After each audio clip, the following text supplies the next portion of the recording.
Good morning.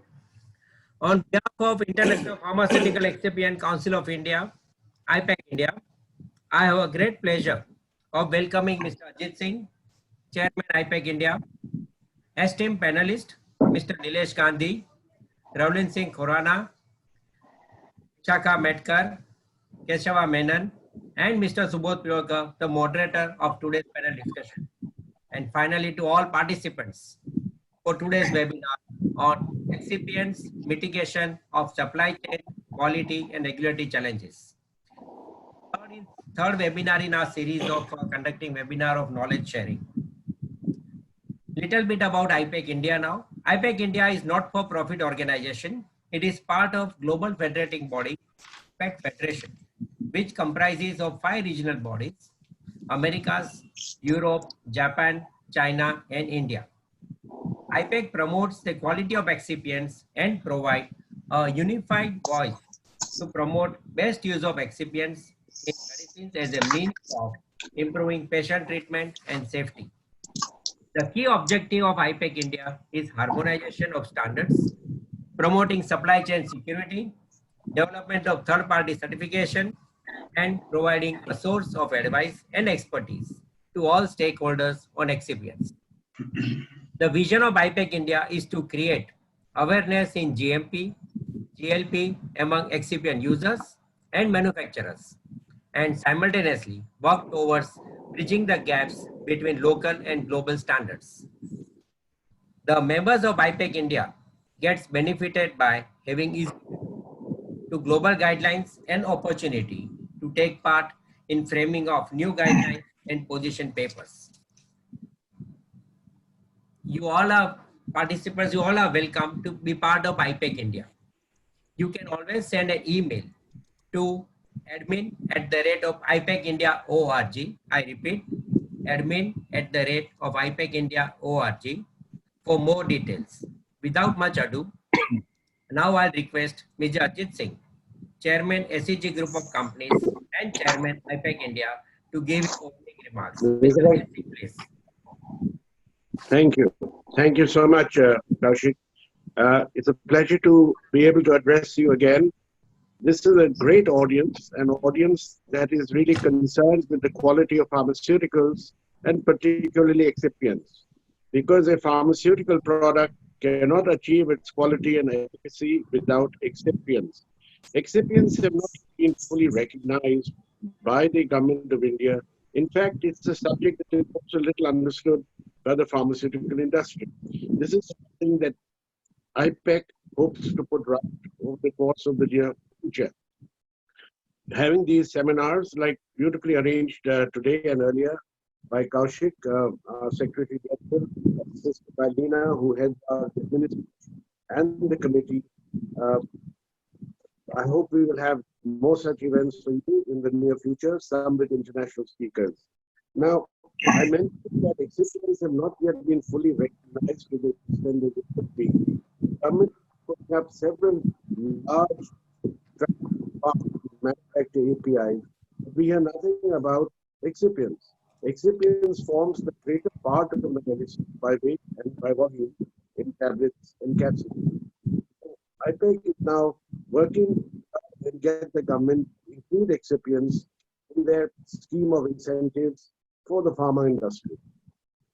Now, one of the things I've noticed when I've gone to factories of our panelists and our speakers, I've gone to Nagpur to see Ravlin Singh's wonderful factory which makes magnesium stearate and is called Nikita Pharma, a factory devoted to pharmaceutical excipients.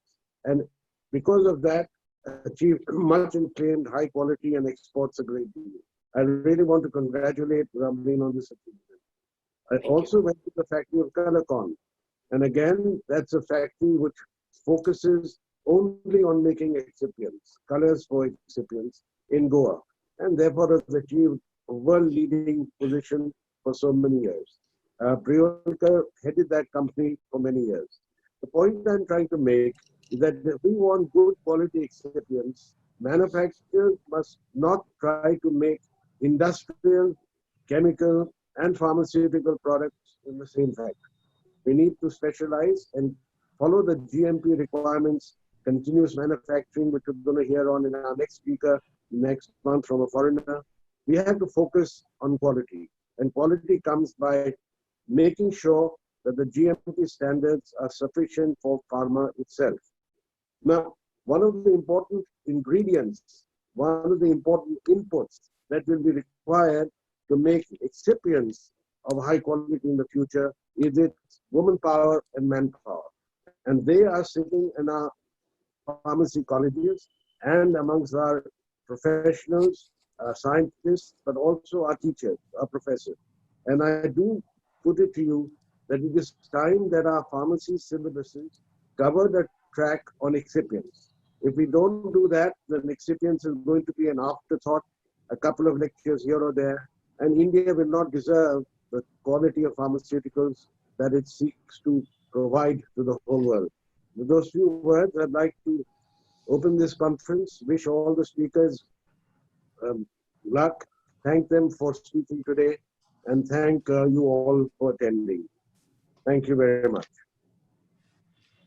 Thank you, Mr. Ajit Singh, for your inspiring words of wisdom and direction. And now I'm happy to introduce my dear friend, Subodh Priorkar, more known as Subodh to many. Subodh is a Vice Chairman of IPEC India and CEO, Wincoat Colors and Coating.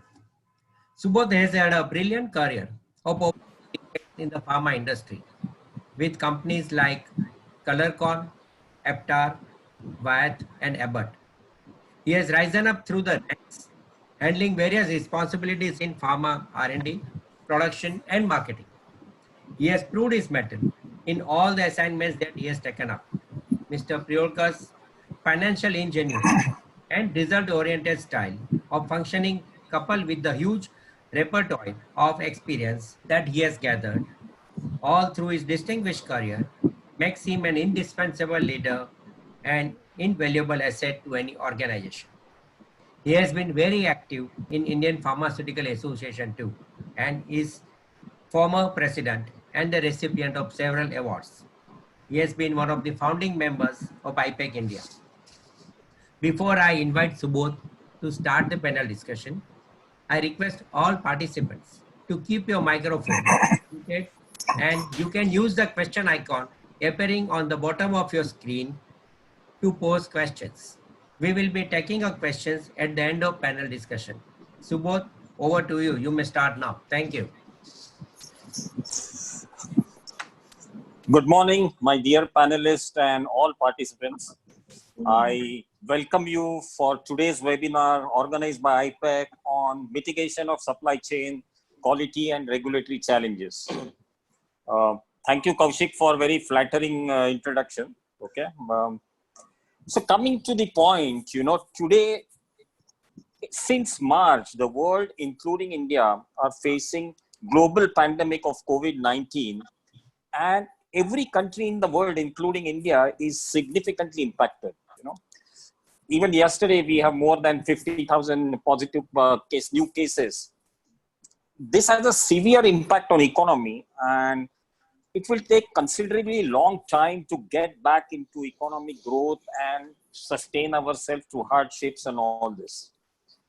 Now, compared to other industries like travel, hospitality, catering, and all this, we in pharma industry can be considered fortunate that our industry continues to be operational and providing support to the population of the country. In fact, pharmaceutical industry has made significant efforts in bringing new drugs related to this pandemic into the market to combat the virus. And everybody is aware of the efforts made by Indian pharmaceutical industry to bring in vaccines. Now, in spite of all these efforts, by pharmaceutical industry, the excipient industry faced and still facing challenges regarding supply chain, quality and regulatory issues. And today, in fact, we are here to discuss the exact same challenges in various disciplines. And that's why we have experts who are from the field, okay, panelists. So let me introduce them. The first panel member is Ravleen Singh Khurana. is an Indian excipient manufacturer from Nitika Pharma. He is the developer of many unique processes, as first in Asia to file USDMF for magnesium stearate in the year 2003. Today, Nitika is one of the world's leading excipient manufacturing companies, exporting to more than 90 countries, catering to almost all major global MNCs. And from a single-digit turnover, the company has grown in many folds today, with a turnover about 100 crore per annum, supplying products to about 250 customers all across India and the global market. Welcome, Ravlin. Thank you. The next panel member is Vishakha.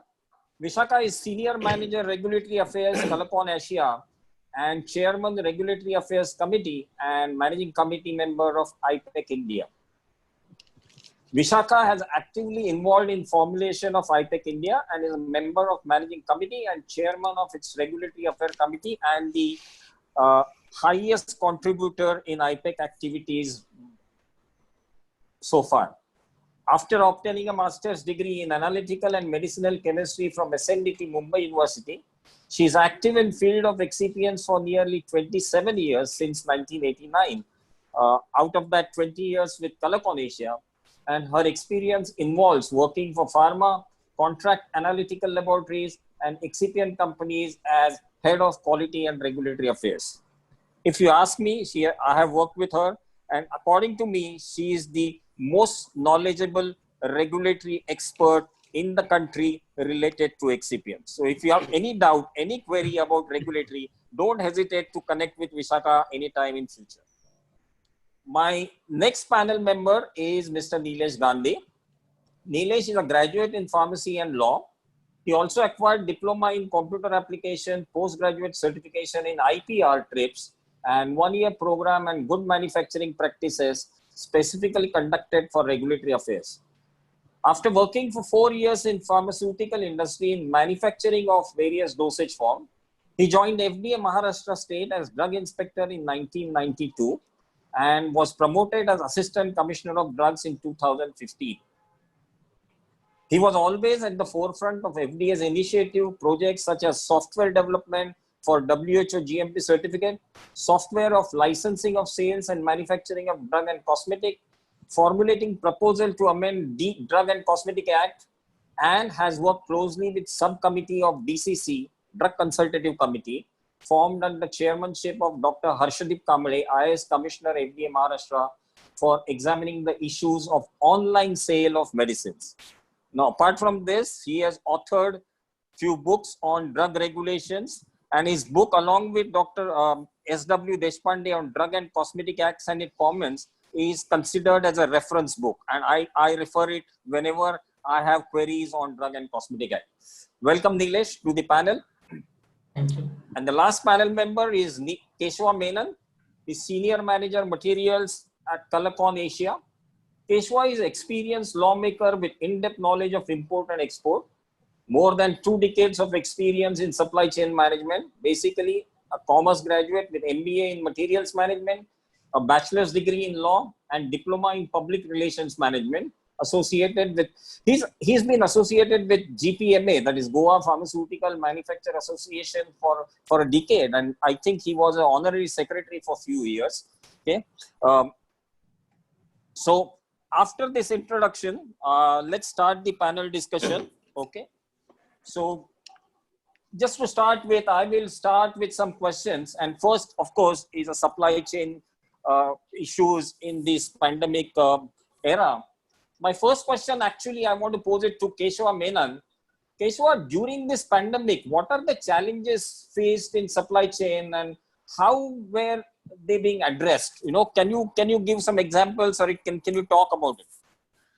Yes, Subodh. I'll straight come to the point. See, basically, three element service criteria of supply chain management was hit by this pandemic. Now, first being the ocean freight, and the second being the air freight, and then the road transport. See, when you look at ocean transport, the most of the shipping companies in the world, they operate based on a justified volume.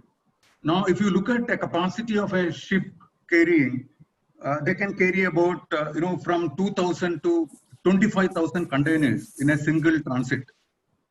Now, see, the China is out of business.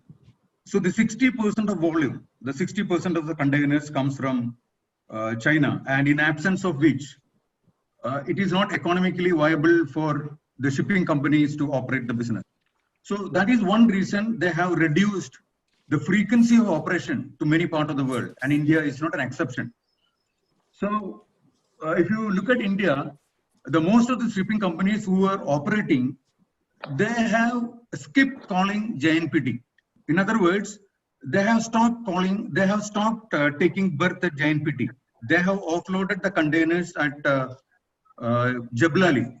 As a result, the importers in India had to hire or engage the feeder vessel to get those containers back to India.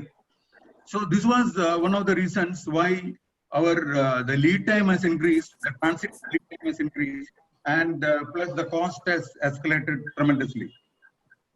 And if you look at it, why they have discontinued calling JNPT port, that is basically because there were a lot of backlog of containers at JNPT. So if you really look at it, there were massive migration of people from cities to villages. And as a result, there was a manpower shortage to handle trucks, trailers, and equipment. So as a result, there was a huge backlog and at JNPT, and shipping line do not want to take a risk, so they skipped the JNPT port.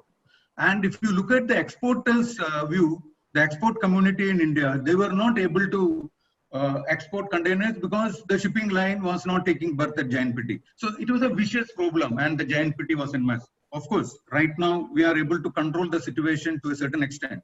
So that is as far as ocean freight is concerned. Now, if you look at air freight, the situation at air freight is not as severe as compared to ocean freight, because there were many passenger aircraft converted into freight carriers in line with other freight carriers were present. But in absence of volumized cargo, you will be surprised to know that the freight charges were tremendously high. We spent almost 100% in the month of April. I believe if your standard rate is about $2 to $3 per kg, we paid approximately $7 to $8 per kg, and that was the situation prevailed then. So that tremendous impact on supply chain as regard to air freight cost was concerned. But again, the situation is coming back to, I don't say normal, but it is under control. Now we are able to pay around 30% above the standard rate, which means there is a reduction of 70% from the 100% jump that we had experienced in April. So that was as refers to the air freight. The other element of service was the road transport. In India at large, you know that we are using for last mile deliveries the road transportation. So during the lockdown, although the pharma goods were placed under essential services, including food category of products, if you really look at it, the transporters business point of view, the essential goods category is not a justified volume to operate their business in India. They normally club with electronic industry and engineering goods, and then only they can able to run the business in India, because the pharmaceutical or essential goods volume is not justified to run their business. So even when during lockdown we were exempted, pharmaceutical industry were exempted, we had a challenge. In fact, in many of us, I'm sure, must have used a dedicated truck to send the consignment, a dedicated truck to the customer's place, because they were not having a justified load. So we have to pay that extra charge to engage a truck for dedicated load. So that was the scenario when during lockdown. And slightly when it relaxed, other industries opened up. The transporters were happy and they were willing to carry. Okay. They were able to consolidate goods with engineering as well as essential as well as non-essential goods. But here the challenge what we faced was once they are able to club these commodities together to have operational easiness, they find it difficult to justify at borders. When the vehicle reaches at the borders, and if that state is under lockdown or containment zone, and at the check post, if the inspector is checking the vehicle, they find the essential and non-essential goods are combined in the same vehicle. So as a result, they don't permit. So they again detain the vehicle and it is sent to the hubs. And that is another problem that we have faced during the pandemic. Okay, Menon. Yeah. Menon. So now you talked about the challenges, but to tackle these challenges, do you have to develop some innovative methods to mitigate these challenges, supply chain? Have you used any innovative methods? Yes. See, I tell you, we have, in fact, in ColorCon, we thought of, not only in ColorCon, I think it is applicable for everybody. What we need to look at it, identify an alternative port which is conducive for your business, whether it is warehousing or for manufacturing. Now, in ColorCon, what we did was, Goa is an ideal port which we are prepared for the JNPT becoming a containment zone if we are not able to operate the same issues that we have faced in the past. So we have identified Goa port, we have a plan B action in place, and we have placed orders. We have identified similar facilities in and around that is available in JNPT. We have identified a bonded warehouse in Goa. We have identified a normal warehouse in Goa. So we are able to mitigate this risk, and we are able to serve the customers under these circumstances. So this is one of the examples which I can give you. Okay, thank you, Menon. Raulin, during our frequent calls, Raulin, you talked about some innovative method to combat these challenges in Nagpur. All the pharmaceutical manufacturers joined together. Do you want to say something about that, Raulin? Yes, Subodh. We were facing a lot of challenges in COVID that the independent vehicles were charging very high and you can't have the load like what Menon said. So we pharma companies of Nagpur, we have a association called VDMA, Vidarbha Drug Manufacturing Association. Some of us came together and we got material from Bhiwandi, getting passes, and also the collector of Nagpur helped us in giving the special permission to that vehicle. We got some orders to supply for COVID medicines to IPEC. They were to hydroxychloroquine for the US market. So he made a very good this thing that the vehicle will not be stopped till Bhiwandi. So we could get raw materials from Bhiwandi and we could ship to Bhiwandi very easily. And at that time, all those who come together, they're trying to continue it for the economic reasons even later on also. Okay. Now, Menon, you during your comments, you talked about impact of supply because of import restrictions and advisory on China. Is it still on, or the situation has improved, or what is going to happen? Because pharmaceutical industry till today sources a lot of APIs and excipients from China. Subodh, if you really look at it, that import restriction on China is actually relaxed. In fact, if I put it different way, the impact would have been very significant. See, the import dependency on China is tremendous. In fact, if you really look at it, the pharmaceutical sector, I understand that 70% of the drug intermediary is fulfilled by China, and the 84% of the solar industry is dependent on Chinese import. And most of the consumer electronics industry in India is again dependent on Chinese import. So all medical equipment manufacturers, if not 100%, the 90% is dependent on Chinese but import. Menon, there were no official restrictions, right? Exactly. There is no official notification. This could be probably based on an understanding between ministries, and the department together. So, see, when you look at the larger picture, even if you look at the home appliances industry, be it Bajaj, Hitachi, Panasonic, Usha, you name anything, it's all dependent on Chinese import. So as a result, for example, if you look at firecracker industry, it's the most labor intensive. Let's stick to pharmaceutical because we have a lot of questions. So has the situation is improved? Yeah, so no, that is improved now. So now what is actually the cause of right now the restriction is any import that comes from China, there is 100% examination and there is 100% assessment. So to enforcement of these two elements make you, compared to your previous period, it will delay. You can expect some delay when you import from China. But what precaution you can take care is you can keep up your assessment in time. You can file a bill of entry well in advance so that you are prepared with assessment. So only physical examination you have to do, so that you cannot avoid it. Okay, okay, thank you. My next question is about operations, and I would pose it to Ravleen. Ravleen, what type of safety precautions are being taken to ensure the corona infection doesn't happen in manufacturing premises of pharmaceutical or excipient industry, and simultaneously maintaining quality norms with minimum workforce, you know? And my sub question to that is, do your customers ask you to prove that your goods are corona free? Ravleen. Yeah, it's a very big challenge that we are facing in the recent times, and our team has taken up very nicely.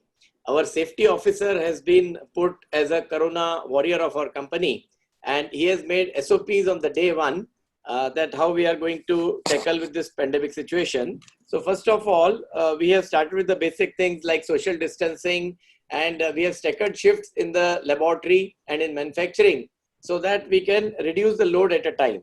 Even in canteen, we are not letting people use them when all are together. Plus, there's no sharing of food. So that's strictly banned, and people will not talk to each other while having food because that can also lead to the increase.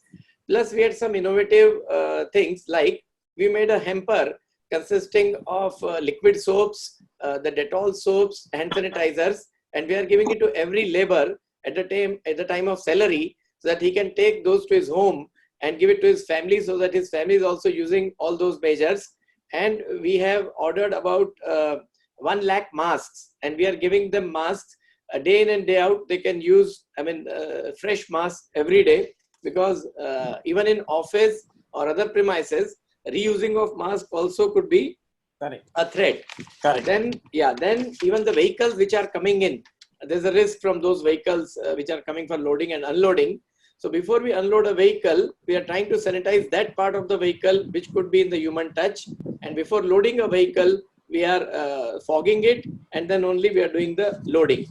Okay. Then we put some foot operated like knobs. So our engineering team did a very innovative work. They put a small knob at the bottom of the door, by which without touching the door, you can open it and close it, especially at washroom doors and other door. Plus we have had sensor taps and foot operated taps. Of these things we are doing. Okay. And our customers, till now, no customers asked us to prove that our goods are corona free, luckily. Okay. But one thing I can tell you, that corona has no evidence where it can stay for a long time along with the material. We have to take all the precautions, but I don't see a risk from there. Okay. Okay. Okay. Now, let's come to regulatory challenges. And I have a question for Nilesh. Nilesh, what are your views on the regulations prevailing in India with respect to excipients? Is there a need for separate guidelines for excipients? I would like to know your view, because you are from regulators. Yeah, actually, as far as Indian regulatory the provisions are concerned, the excipients are considered as drugs. Look into the definition of drugs. Even in US FDA also, CFR 20 part 11, CFR 21, the section 201, the definition of drug includes the components which are used in manufacture of drugs. So the general conventional drugs, they are there in place. Section 3B1, 3B2 is pertaining to the structure and affecting the structure and function of human beings and animals, and section 3B4 is pertains to medical devices. But section 3B3 specifically says that components used in manufacture of drugs are considered to be drugs, so they will be covered under definition. So other than those which are not consumed or used to manufacture drugs will not be considered as drugs.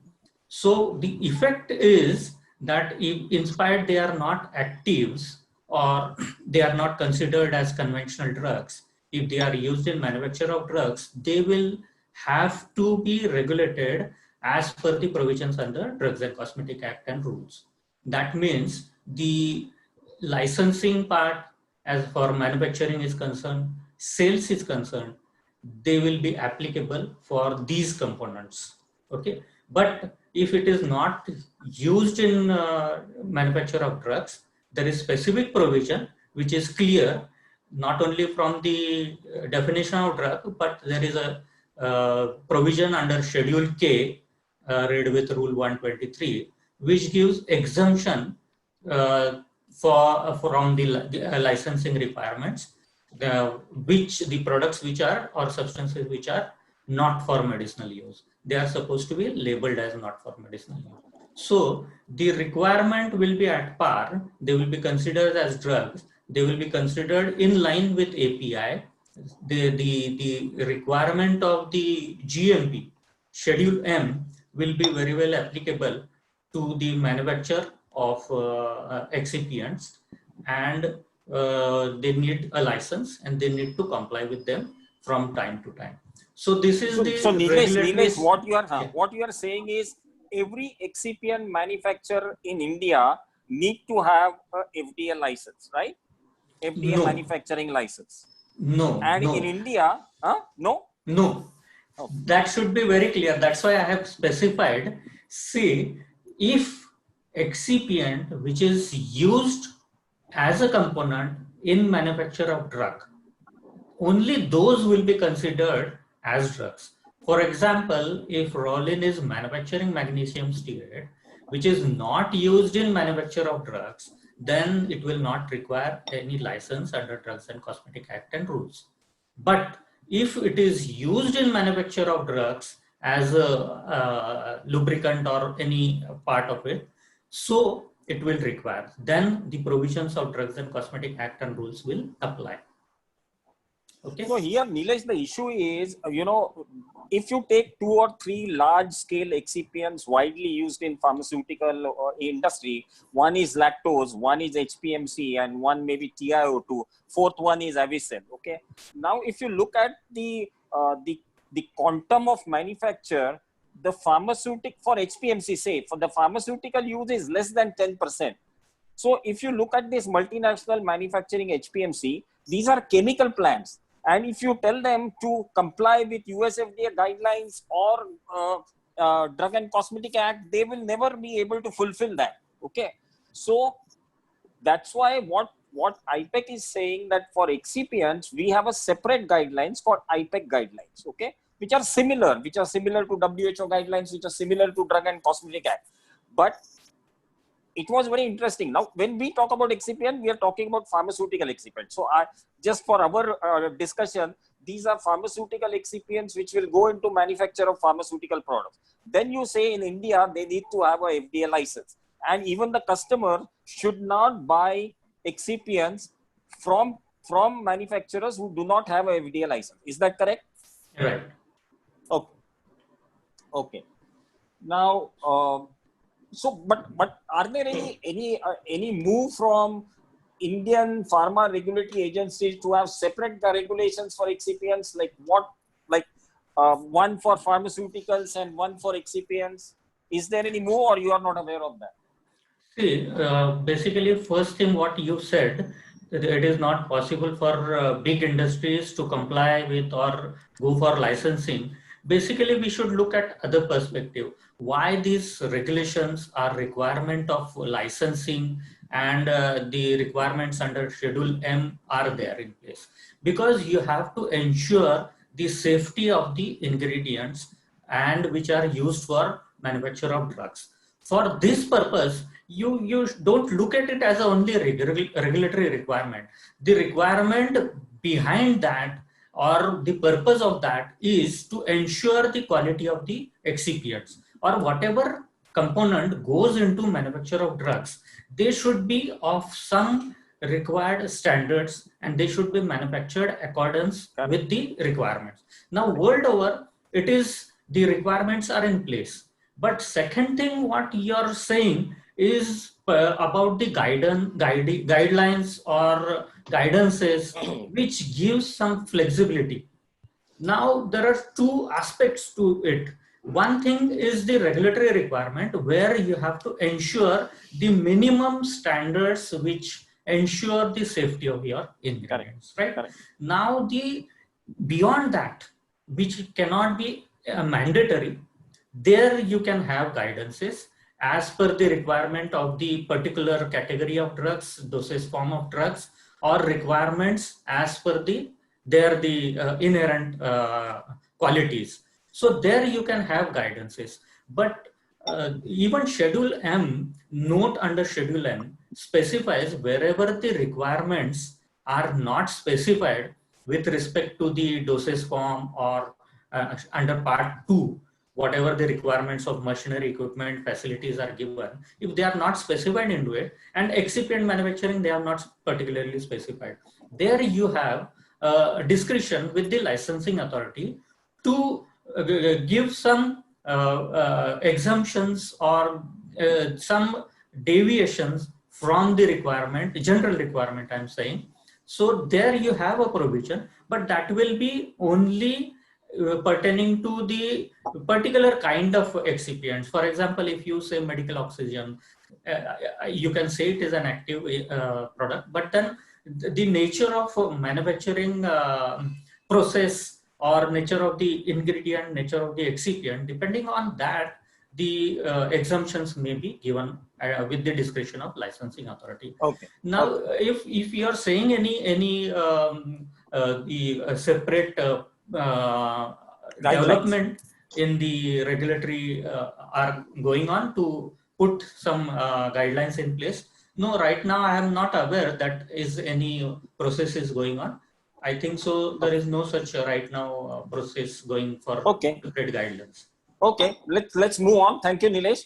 Now let's move on. One of the most recent challenges excipient industry faced, and I am inviting Vishaka into this. Recently, Vishaka, there have been many issues relating to nitrosamine impurities, and of course, it had an impact on excipients. Would you like to say something or comment on this issue and how you are tackling it? Yeah, I mean these nitrosamine regulations. I mean it came in only for the drug formulations, basically for the drug formulations. However, to do the assessments, a pharma company would need inputs from the excipient manufacturers, whether there are any nitroso-stating or nitrites or nitrate type of ingredients in in their excipients that could affect the nitrosamines or the NDMA levels in the final drug product. So the excipient manufacturers could provide this information to the pharma companies. I mean that's the only requirement as of now. IPEC has put in a questionnaire, a model template for doing an assessment of the nitrosamines, and I think that can be used by the excipient manufacturers to do an assessment of their own product and provide this as a ready-made questionnaire to the pharma companies to do their assessments. But as of now, there is no requirement for excipients to really do anything on the nitrosamine, unless there is any nitroso-stating or nitrite or nitrate ingredients or parts that are there in their products that would affect the pharma or drug product. No, Vishaka, this is fine. Like you have, IPEC has issued a guideline to do assessment of your product based on some calculation and all this. But do customers accept this, or do they ask you a certificate of nitrosamine absence? No, customers would require a statement. That's why I said that assessment has to be done as per the guidelines. I mean, Europe also there are guidelines. I mean, those guidelines are used to do the assessment in that template. Customers do ask for, there are, because, every formulation would have some or the other, reaction that would trigger these NDMA impurities. And, they would try to ask statements or help from the excipient manufacturers, we had an example of some customers saying that the chloride content in the excipient is giving rise to NDMA impurities in their product. So, sometimes, so, these are the things. Now, an excipient manufacturer, they may not be really, monitoring the chloride contents, or there is no high chloride levels in their excipient. But then, if the customer wants to do it, it all depends upon the excipient manufacturer, how much of support they can provide, or they have to look at the science behind it. Yeah. Okay, but excipient manufacturer doesn't have to perform the actual nitrosamine testing on their product. That's what you are saying. Yes. Okay. Okay, thank you. My next challenge, which excipient industry is facing, is really about this atypical active or dual purpose excipient, and I want to invite Menon as well as Nilesh in this. Now, how are these dual purpose excipients controlled by FDA?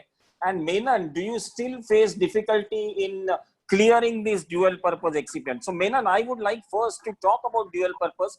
How are they defined, and give some examples, and then talk, and then we go to Nilesh. Okay. So the CDSU has notified approximately 324 items, which 324. Yes, which comes under dual purpose usage. This is the list available and notified by them.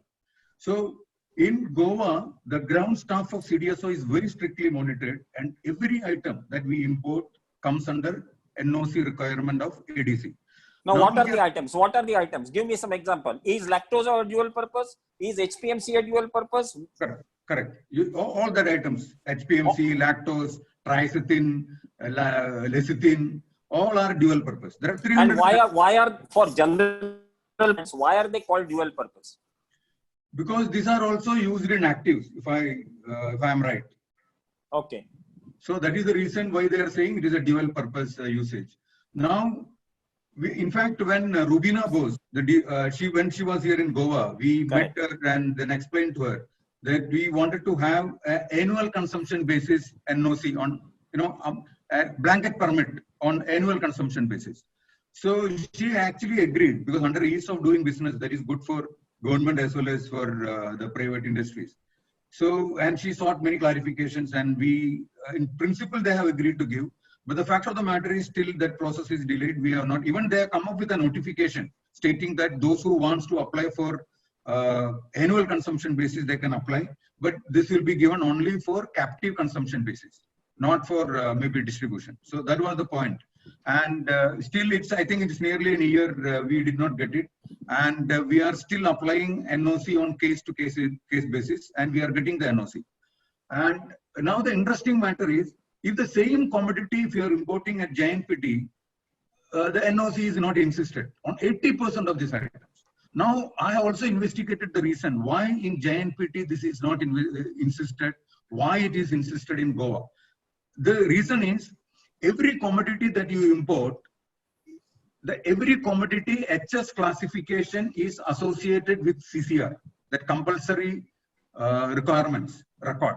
So this compulsory compliance record is required by customs, which is embedded and associated with HS codification. So the moment you import an item which comes under that classification and that is associated with CCR, then the customs insist you, because there is a flash on the system for insisting you to get that NOC from ADC. But in JNPT, when you are importing, if that commodity imported, if fortunately is not coming under that particular chapter heading, then you are not required to submit NOC. But in Goa, that hard copy is available on the customs officer's table. So they ask the clearing agent, anybody who clears that commodity, and say that even if it is not flashed in the system, you are supposed to go through the 324 items notified by ADC. And if your import comes under that, you are supposed to get NOC. So I don't know other ports. In Goa, it is very strict. Probably in other ports also, it is very strict. Okay. So that's the issue currently we are facing. Okay. Coming back to Nilesh. Nilesh, in fact, based on our last discussion, I already have received a comment from Rajendra Naik saying that what about these sugar and starch and color manufacturers? They don't have FDA manufacturing licenses. So then do they ensure that their product complies with pharmacopoeial specifications, or just vendor audits are good enough for their use in pharmaceutical application? This is a question received or comment received from Rajendra Naik. Okay. Should I address the earlier question first, or the question? Yeah, both. Okay. See, basically regarding the atypical actives or dual purpose ingredients, I will clarify the basic things behind this. See, this is pertaining what we are talking about, the imports. Now, imports, if you are talking ingredient, inactive ingredients, which are considered to be drug. Now, as far as import is concerned, the requirement of imports means registration certificate and import license is required. Now, the requirement of registration certificate is exempted, that is not required with respect to inactive.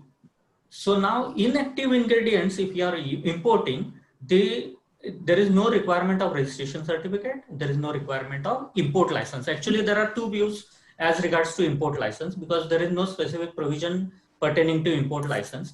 But taking this view that no requirement of registration certificate, so no requirement of import license, we are talking about purely inactives. Now, atypical actives, what we are talking about, are dual purpose, means these dual purpose is separate. Atypical actives means they can be considered as actives in some formulations, as well as they are used as inactive as excipients in formulation. For example, sodium chloride. So sodium chloride is NaCl, but then if you are manufacturing saline, normal saline, that will be an active ingredients. Same is the case with calcium carbonate, glycerin, dimethicone. There are many which can be used as excipient, inactive in formulation drug, or it can be an active ingredient also. Now, if the imports of these ingredients which have dual purpose or atypical actives, but imported not for medicinal use, okay, then you require NOC. Otherwise, there is a requirement of registration certificate and import license.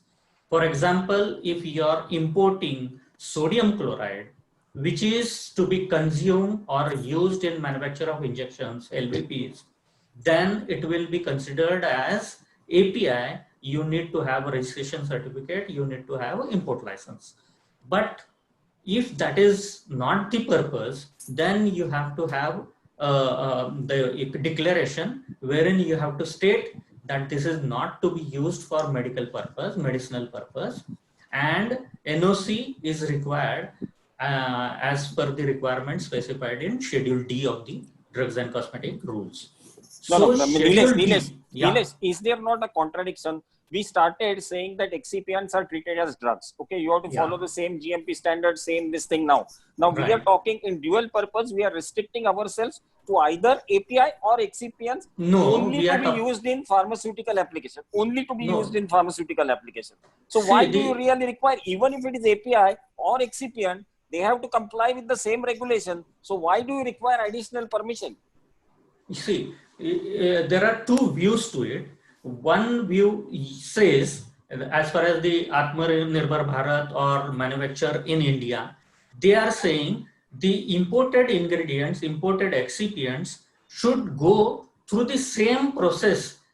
If you are considering these as drugs, so it should go through the same process. They should be compliant with the requirement as if it is imported as API. So you should require RC, registration certificate, as well as import license. So they will also go through that scrutiny, and the local manufacturers would have the competitive edge, or will have level playing field. This is one view. And if you are talking about the NOCs, that is why, because the import is not for medicinal use. The import of the excipients or the dual purpose substances which are not used for medicinal purpose, there you need a NOC. Okay. Otherwise, there is a requirement of registration certificate and import license. Okay. And that's why through the various directives, they are doing the checks. The end use or consumption or the end use verification is done by the state licensing authority and central licensing authorities, that whether the undertaking they are giving that this will not be used for medicinal purpose, whether it is being followed. Okay. So that's why this NOC is there. Okay, let's take the next issue, and this is actually been asked by one Mr. Deepak Nagar, you know, the Indian regulators insist on IP compliance, or is it mandatory? And which is fair, because in India, if you want to manufacture goods and all this, they have to be compliant with IP. Now, most of the imported ingredients, you talk about lactose, HPMC, generally all big companies have either USP, BP, EP, and now since China is insisting on CP compliance, they add CP, but there is no IP. And we have received inquiries in the past and even current that regulators are asking for IP compliance, you know. So I'm inviting you and Vishaka to comment on the same, whether IP compliance is mandatory for anything which you use. And if the imported material does not have IP on the label, what do we do? Okay. Vishaka madam? No, I think you go ahead first. Okay. Okay, fine. See, there are two aspects to it. The requirement for purpose of imports and the requirement for purpose of exports or local consumption. As far as the imports is concerned, import is obviously for local consumption, whether it is manufactured here or imported. Now, as per the rule 124 or read which second schedule or section 16, what are the standards applied? Now we are considering these as a drugs, and what are the standards applicable for these products, whether it is excipients, API or formulations. So standards applicable are if the products are included, whether it is API or excipient, whether there is a monograph in Indian Pharmacopoeia, they have to comply with those standards. So necessarily the imported material and whatever material is consumed here, they are required to be comply with the requirements specified under monograph of IP. Correct.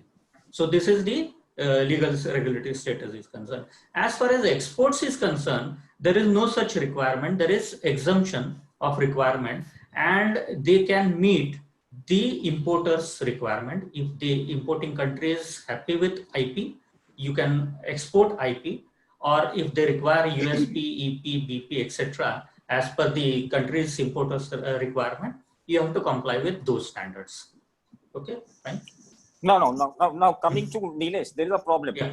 Like you are saying that for goods to be manufactured and sold in India, you have to have IP compliance. Okay. Right. Now, whatever you do, these big companies are not going to put IP on the label. Then is it okay if I test it as per IP, and if it is IP compliant, can I use it in the product? Yes, very well. See, okay. at the most, you can insist for IP label, but there is a provision if the imported items, whatever formulation or so, they are not complying with the labeling requirements, then you can convert them or you can label them in accordance with the requirement of drugs and cosmetic rules. The standards, irrespective of labeling requirement, the standards applicable are IP. So even if they are complying with the IP, you can use it, very well use it. Fine. Okay. Vishaka, you want to add something? Yeah, I want to add one thing over here that, Nilesh is saying that these ingredients, I mean, when you import, you need to, they need to comply to the IP. Agreed, they need to comply to the IP. But, we have similar cases even in China and Japan, like, or when material is used for US. These need to comply to those standards in those countries. But, there is a difference over here in India.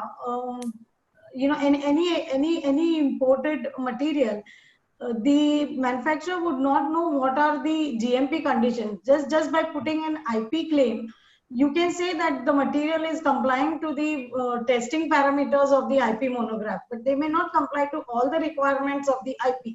So putting an IP claim is very difficult. So labeling a material as IP grade becomes difficult, and that's why what happens is most of the excipient manufacturers would like, if they're importing the ingredient into India, they would give a separate statement, after testing the material as per the IP monograph, that the material is complying to IP.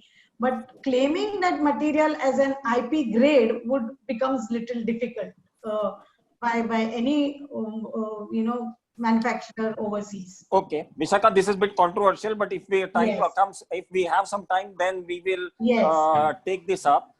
There is a Yeah, question from there is a comment from Prasun Sinha. He's asking how India will be dealing with sudden increase in demand of API, as earlier most of the APIs come from China, and what will be the cost analysis in this regard, and what steps are taken in this regard. Now, Prasun, Indian government is really doing a lot of work, and they have already come out with two this thing. One is for API encouragement given for API manufacturer and medical device manufacturer, and there is another scheme called PLI, Production Link Incentive.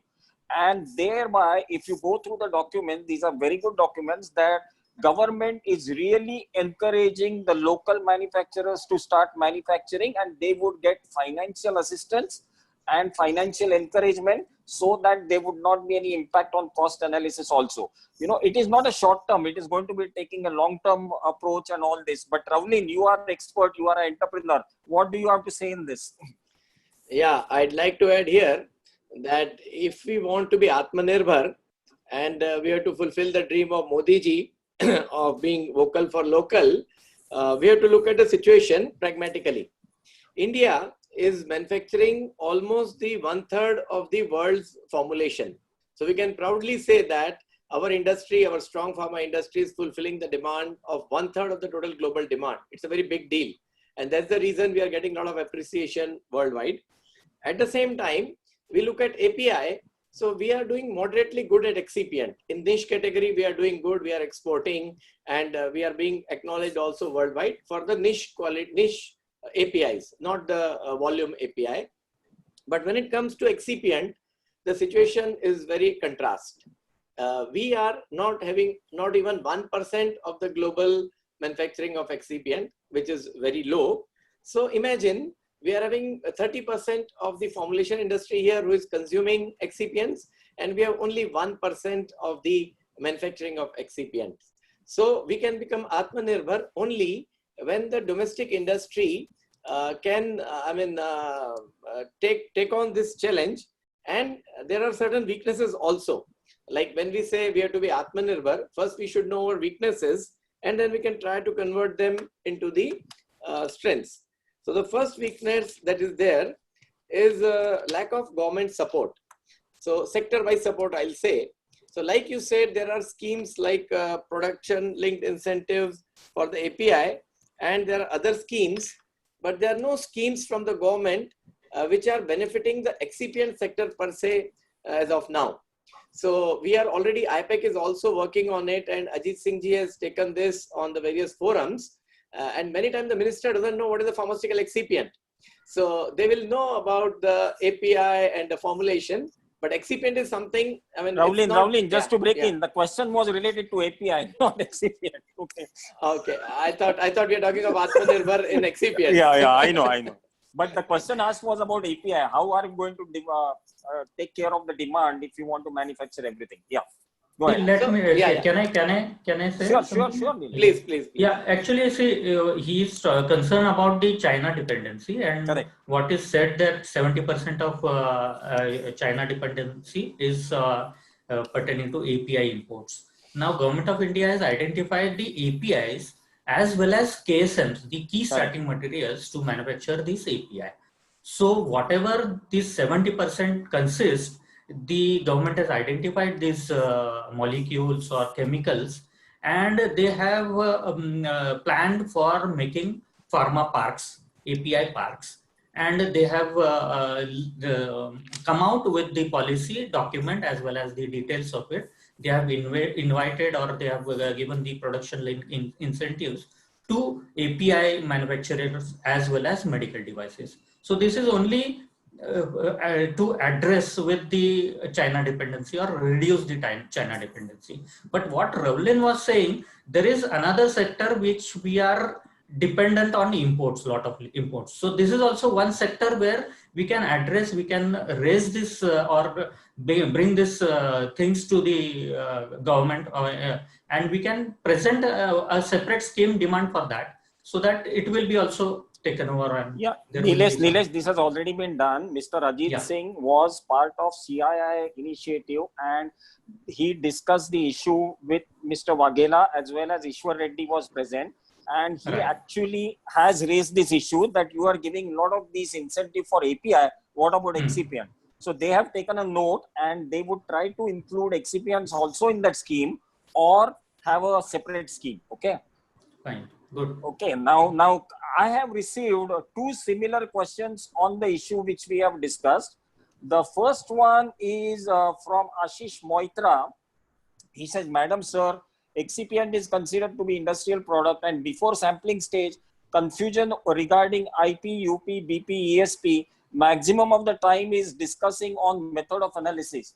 So how we synchronize? And similar question from our global friend who is participating in this call in spite of being midnight there, from Dev Shonekar, what efforts are underway at Indian Pharmacopoeia to harmonize their monograph requirement with USP, European Pharmacopoeia and JP? This is needed to allow global formulations and do not have redundant costly testing that does not benefit the patient. Okay. So Vishaka, you want to take it or Nilesh, you can chip in? Vishaka can take it. Yeah, Vishaka. Yeah, actually,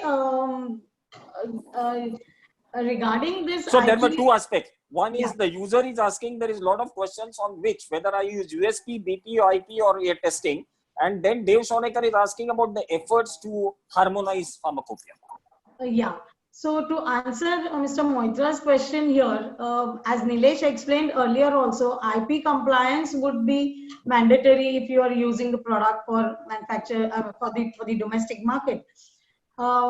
Regarding the regarding this testing, I mean, yes, I mean there are a lot of differences between the USP, EP, and IP test methods.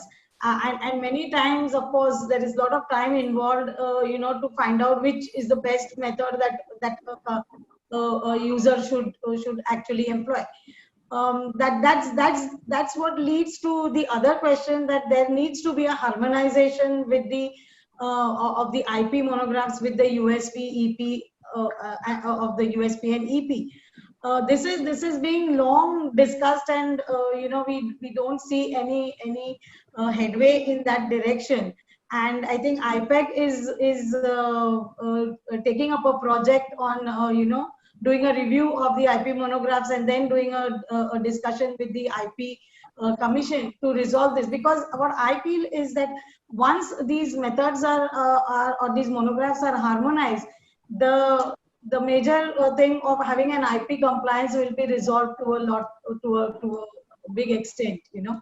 So if these methods or the monographs of IP are harmonized with the USP and EP, then I think a lot of the issues will be solved. No. So are you aware of the efforts made? Are you aware of the efforts made in this direction? I think there is some discussion going on by the IP Commission, but we do not really know what is the outcome of that, or whether they are going to really implement those things very soon or whatever. I mean, it would be only after discussions with them that we will come to know what is the real. Yeah, actually the output of Council of Harmonization in other parts of the world also is very slow. Years and years have gone and there is hardly any outcome. You know, Vaisakha, do you agree with me? Yeah. But then, you know, for the IP, you see most of the monographs are majorly just similar to the USP or EP, with a small change here and there. And those small changes, you know, I mean, that's why IPEC, you know, bodies like IPEC and all, we need to review these monographs, because even small changes make a big difference. Correct. I can give you an example, something like a hypromelose monograph in the IP. It is just a monograph, and you know, unlike the USB, it doesn't have any substitution types or anything in the or an assay for hypromelose. And then there are so many different types of hypromeloses you know, used, but then there is only one monograph, and that makes things very difficult. So I think if it was harmonized with the USB and EP, then it would be a better monograph in the IT also, and people don't have to worry of using which grade are we using, whether it's complying to the IP and all those things. Okay. So, okay, Vishaka, let's Subodh, can I add a small thing here? Sure. Excipient is an excipient. You're using in USA, Europe, India. there's no logic that there should be difference in the different pharmacopoeia testing, no doubt about it. And yes, harmonization process is very slow. And even as on date, the EU, the Japan, and the US are not on the same table for all the excipient. Yeah. So what I propose, being an excipient manufacturer, we can chip in and we can try to harmonize the products that we are offering by giving them harmonized one, and then we can take it through IPEC to the various bodies that most of the manufacturers are giving these harmonized ones. Now let's have a common standards. So right now, we can. Ravlin, IPEC is already doing this for last 2 years. Vishakha, along with her team, has done a lot of. Vishakha, how many monographs you have upgraded? 37 or more? No, we had done 78 monographs. Okay, good. Yeah. Let's move on. I'm going to take some question. There is a lady called Tangina Tangina, I don't know how to pronounce her name, but she's asking which excipient US DMF is required. Vishakha, you are this thing. No, I didn't get. Can you come again on that? For which excipient DMF is essential for US FDA submission? This is from Tangina Afrin. Okay. DMFs are basically not mandatory, or they are not a legal requirement in the US unless you have something confidential to maintain about those excipients. So a DMF is entirely by choice, and there is nothing like a list of excipients which require to have a DMF and all those things. So that's. There is a question, Vishakha, on Deepak Magar, and we talked about this harmonization of pharmacopoeia, and he asked that like there is a need to harmonize testing method mentioned in IP, USP, BP, and other. For example, each particle size by various method, and most important parameter for API and excipient is particle size. Yeah, so that is the reason what we said, that this is the need that the IP monographs are harmonized with the USP or EP. So I think it would be only up to the IP Commission and the ICH committee here in India, the Indian committee here, to take up these matters, with the relevant authorities or bodies. Okay, I have a question for Nilesh. Nilesh, what about this electronic? What do you think that Indian FDA should adopt to and approve electronic signatures for all manufacturing and quality documents like COA, batch manufacturing records, and like world is moving ahead, people are adopting technology, and is it still not official electronic signatures for documentation in pharmaceutical and excipient industry? See, the current Schedule M also recognize the electronic records. So Schedule M Part 1.12 talks about the documentation and records. And it says that data may be recorded by electronic systems. And it also provides for proper authorizations, change logs to be there wherever changes are made. Access privileges also should be there. So this is what is already in place in Schedule M. There is a proposed Schedule M which is more exhaustive, and wherein a lot of details have been provided, or the WHO requirements as well as US FDA requirements are also taken into consideration, and the proposed Schedule M is also at par. It gives many things with respect to all the systems, for example, calibration, validation, SOPs, etc. Everywhere they are talking about the electronic records. But then other thing which is there, that is IT Act, the Information Technology Act, which is in place in 2000 itself, it has been enacted. And the Section 3 talks about the authentication of electronic records. How it has to be authenticated means what you are talking about, the electronic signatures or digital signatures. So it recognizes the electronic signatures. It provides how it has to be authenticated, as well as Section 4 also says how the electronic records are to be recognized legally. So how it has to be generated, how it has to be recognized, and wherever it is required to be signed physically, then the digital signature is also acceptable. It says notwithstanding anything stated in any other act. Means even if the drugs and cosmetic rule specifies that there should be a signature and physical record, this IT Act, this provision is overruling provisions, and it says if it is in accordance with IT Act and rules thereunder, there are rules for digital signatures, how it has to be done, how it has to be generated, where it is available, etc., etc.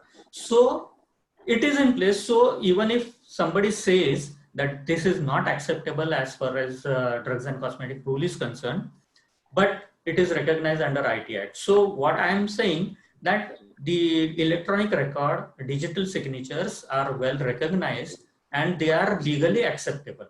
Okay. As far as law is concerned. Can I just Yes, Vishaka. a small question to actually Nilesh. Yeah. When you say records, this would include the batch manufacturing records also? Yeah. The Schedule M, a prevailing Schedule M only talks about master formula records which are to be maintained physically. It specifically says. But if you are talking about batch manufacturing record, all other records electronically generated and properly authenticated and signed, they will be recognized as legal records. Okay. So whatever provision is there in IT Act also, it overrules. So if you read with IT Act, means the electronic records should be acceptable, legally acceptable. Yeah, because many times when the FDAs are approached, the answer that most of the companies, I mean, they would get that the electronic signatures are not acceptable. So that was our main concern to ask about. Yeah, basically the view behind it is that the other requirements in detail, such as computer system validation, or what is the security, data integrity, these the officers are not aware of that. So they have doubt in their mind whether the systems can be tampered with, the logs or the changes would be made by unauthorized personnel. So there would be responsibility on the officers also to verify this. But right now there is no proper provision under Schedule M, which is there in the coming Schedule M. Yeah. Okay. Yeah. Okay. See, apart from that, let me add one more point. Yeah. The other statutory bodies also encouraging this digital signature. Now, recently, the customs is looking for faceless customs clearance activities by digitalizing the signature. So the Chennai Customs Department has already run through a demo of that faceless clearance, and the same trend is being shared with other part of the country. So if you look at DGFT, customs, everywhere the encouragement is for digital signature. Very good. Yeah. Okay. Now, I can add to it, because see, the government processing, so for example, licensing, NOC, so they are through electronic. So they are nowadays issued with digital signature. But there you have system wherein the security audits are being done. They are certified, their software is certified. Now, if you are talking about the manufacturer's software, they are also required to be certified. But now there is no legal requirement in the drugs and cosmetic rules to have these certifications in place. That's why it is evolving as per the technology. So in the coming Schedule M, it will be taken care of. Yeah, Nilesh, most of the softwares used by pharmaceutical industry are generally certified 21 CFR, okay, and they talk about data integrity and all this. Now, I have one question, and I'm always surprised. India is the largest exporter of formulations to the globe. Why India cannot emerge as exporter of quality excipients, and which are the excipients which are manufactured and exported from India? This question I wanted to pose it for Ravlin, but since Sir Mr. Ajit Singh is there, I would request him if he wants to say something. Like we are biggest exporter of formulations, why not excipients? Can you hear me? Yes. Okay.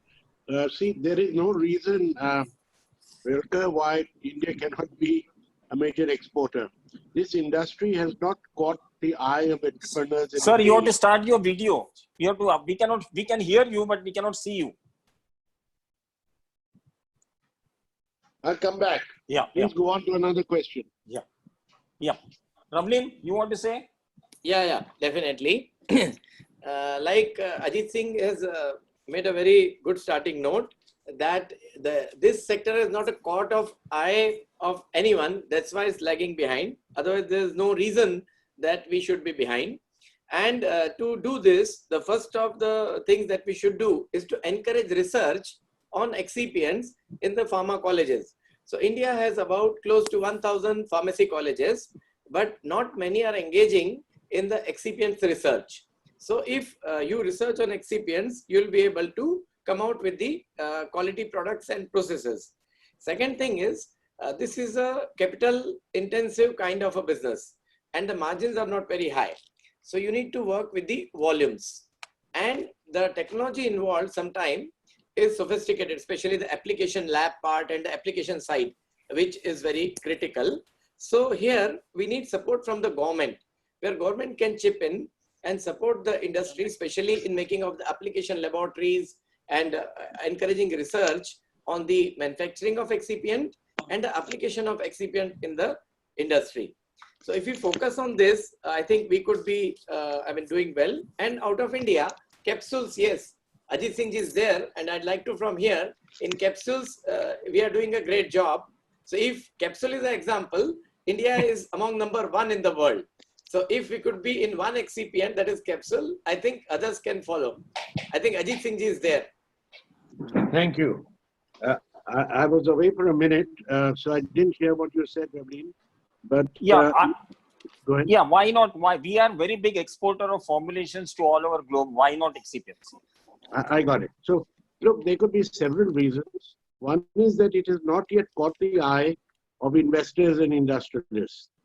Everyone believes that what India needs to import is bulk drugs, and they've looked around the world.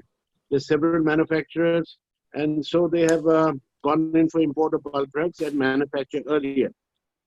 I think as the excipient demand has gone up, I think you're going to get a trend towards people looking at investment here. And in order to promote it, the government should obviously give whatever benefits, incentives that they are giving to bulk drugs. It is as important.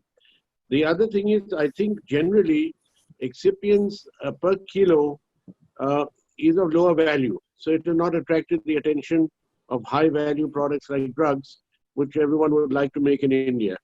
Thirdly is, there is no technology. You see, excipients industry, as different from bulk drugs, have very few manufacturers in the world. Look at HPMC, look at gelatin. And so even if an entrepreneur is willing to put the money in to make a world-class excipient, where is he going to get the technology from? If he wants to buy it, I think the world's giants are not so prepared to give up all their export business and promote an Indian entrepreneur. That is why we really should admire people like Ravlin, who painstakingly over the years has developed all his own technology. We need hundreds of Ravlin Singhs. Ravlin, I hope you don't mind saying that. And they should be mentored by Ravlin into how to develop their excipient industry. So these are some of the reasons. Please remember also, in my small introductory talk, I talked about the requirement for graduates from pharmacy college and chemistry universities and chemical engineering to please take an interest in excipients. But even if we get the technology from the USA, where are the skilled people who are going to produce according to those high standards required by that technology? So I think it's all going to come together. IPEC has to first spread the word about excipients, which is doing very well, amplify it in government circles, in financial circles, and I think we'll get a gradual but increasing emphasis on the manufacture of excipients in India. So you could truly say made in India. The tablets and capsules are made in India, the bulk drugs are made in India, the excipients also are made in India. Correct. Thank you, sir. Right. Ravlin, but let me know, are you aware how many excipients are manufactured in India and exported outside. I'm not saying one or two countries, but significant quantity. Like I know that you are manufacturing magnesium stearate, but are there any big, like I am also aware that microcrystalline cellulose is manufactured in multiple facilities in India, but most of them are owned or acquired by multinational companies, you know. So Loveleen, can you throw some light on that? Yeah, India is exporting some of the excipients, like Coral Polymers is one such company which is doing a lot of carbomers exports, and Nitika is exporting to 90 countries, including Pfizer, Novartis, Sanofi, and many other companies. So there are some good exporters from India. But if you look at the value-wise, our total value of excipient export is about very less. It's about 1 lakh metric tons. Sorry, it's about only 1 lakh metric tons against the import of 10 lakh metric tons. So if you look at the volume, we are exporting 1 lakh ton, and we are importing 10 lakh ton. So yes, there is a scope, and a lot of Indian companies are coming up. So if we get some kind of good entrepreneurs coming into this line, some good experts, some good technology, and also I consider like Gujarat Microvax is having a tie-up with JRS, but they are also exporting a lot of excipients from India. So even Colorcon is exporting a lot from their Goa facility. So maybe it is multinationals coming in India, setting their shops, and that's also a good opportunity. There is a lot of scope. Once government gives some kind of incentives, this industry, both indigenous and multinationals coming and setting shop in India, both are going to pick up. Okay. Priyanka, Yeah. may I just kindly ask, does the panel or anyone else know approximately what is the value of excipients imported into India? It's very important to know this if we want to persuade the government to promote the industry in India. Yeah, I have the answer. I have the data with me. We are importing about 1 million tons. That is about 10 lakh metric tons, and their value is roughly close to $2 billion per year. This is the data for the last year. And as far as the export is concerned, the USD $100 million is our exports in the value terms, and the quantity is about 1 lakh metric tons.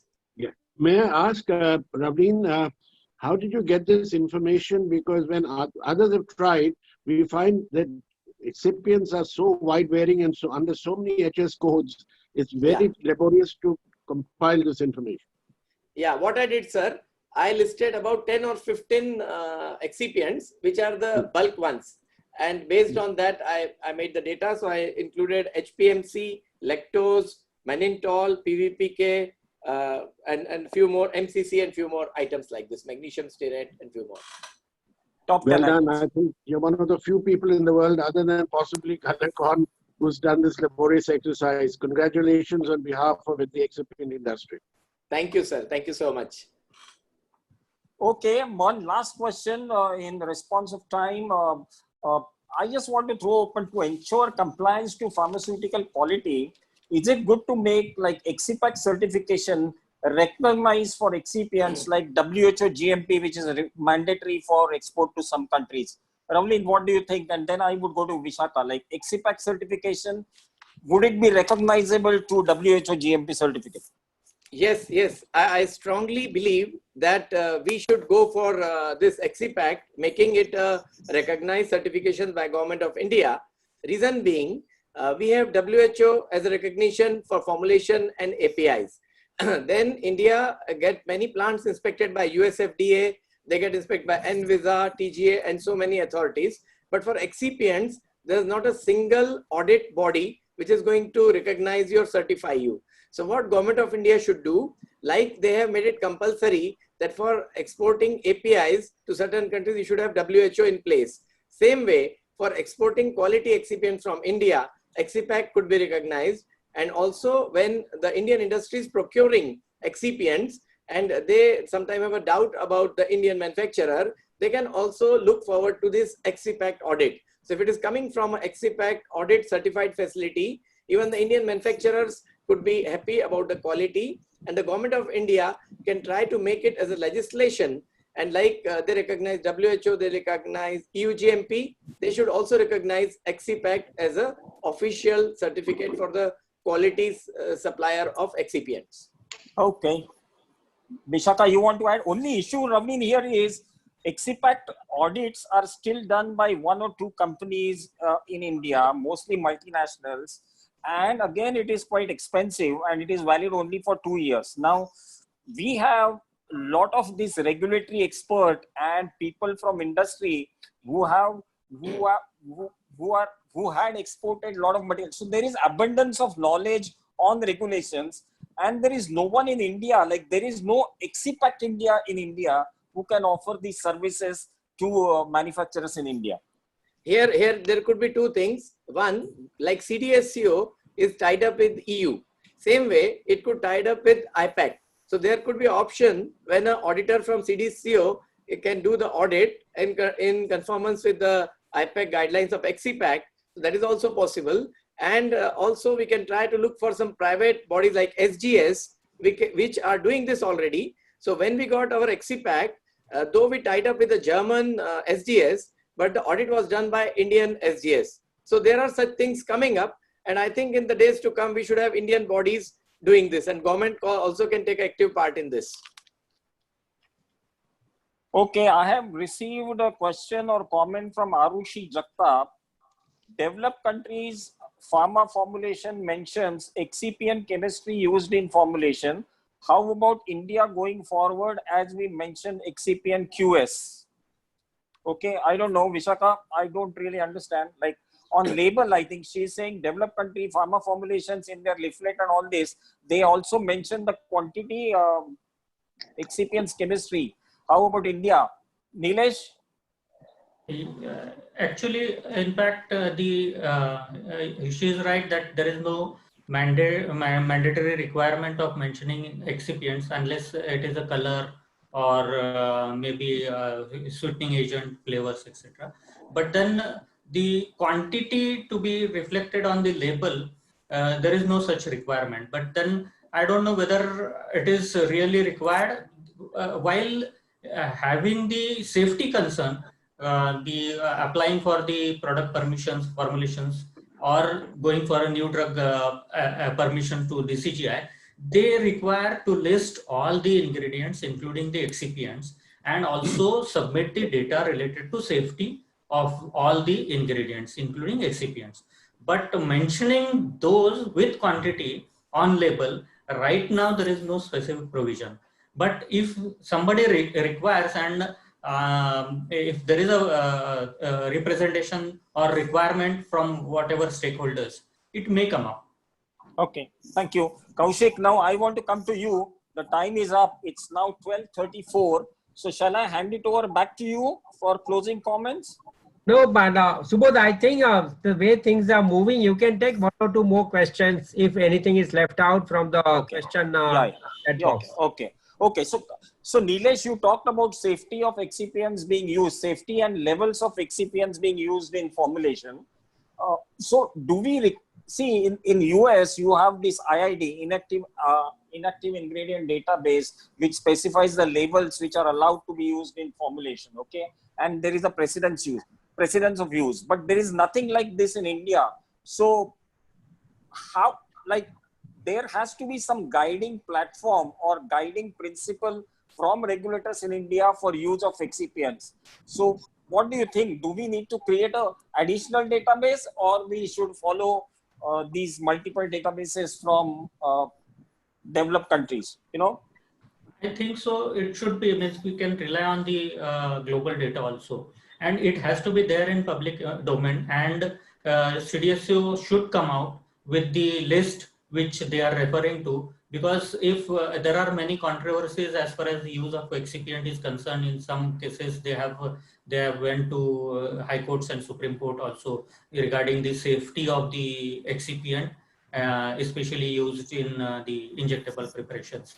But then if the such data is there and CDSCO is relying on that, they should come out with it, and the list should be available to the general public also, so that the pharmaceutical industry will be aware of its use and safety. Vishaka, I would like Yeah. to invite your comments on the same. Yeah, I think it would be really beneficial to have some database like the IID, or at least follow the US FDA's IID. I mean, if CDSCO makes it very clear that you could, refer to the US FDA IID, that would also be beneficial, because we do face a lot of problems. We have a lot of queries from customers and all asking about usage of these excipients in India, and it cannot be always said that if it is appearing in some pharmacopoeia or has precedence somewhere in the world, then you can use it, because you need to know what the regulators are expecting here in India, because we can advise as a supplier and all that, but then finally the decision has to be made by the regulator. So if they have a clear guidance stating if we can follow the IID, or they can have their own database, will be really very useful. I think Okay, so. we have received we have received a response from Dave Shonecker, on the EXIPAC. He says Indian audit companies can apply to EXIPAC to become an authorized audit company to coordinate EXIPAC audits of excipient manufacturer. They will have to have auditors who have gone through the excipient auditor qualification training program from EXIPAC to be able to do this, but this is certainly possible, okay, which is a good news. So what he's saying is, if you have capability and if you have expertise, you can apply to EXIPAC, and EXIPAC will allow you to conduct audits in India. Yeah. Very Okay. Yeah. Yes, Nilesh, you were saying something? I was saying we can take as an association the matter with CDSCO as far as the list publication of list as in line with IID of US FDA, because CDSCO has relied on the list as far as BCS is concerned, bioclassification of the products are concerned, WHO list. So similarly, in case of inactives or excipients, these we can make a representation and request CDSCO to publish such list, or at least a list on which they are relying. Okay. So Kaushik, I think it's more than it's almost 12:39. Yes, almost nearing touching 12:40 Okay, so now. I hand it over back to you. Thanks for allowing me to interact with all the panelists and participants. Okay, so closing comments from you. Oh yes, thank you, Subodh. We have a few more questions, but I will ensure that some of the questions which have been not taken up during discussion, maybe because of time, we'll be sending them a mail with the response from the panelists. So that's the one.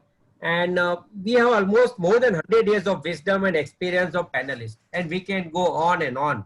But every good thing has to come to an end. I thank all panelists, Ravlin, Kesava, Nilesh, and Vishaka, for making this panel discussion extremely lively and most knowledge sharing. Thanks are due to Subodh for moderating the panel discussion and bringing out best from each panelist. And Mr. Ajit Singh, sir, for your inspiring and motivating leadership in guiding IPEC India activities and also taking part in some of the questions and giving your expert opinion. Thank you, sir. And Thank you.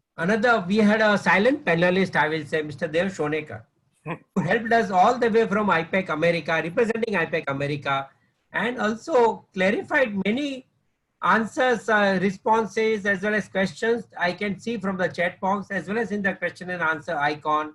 And thank you, Dev, for your participation and your continued support for IPEC India activities.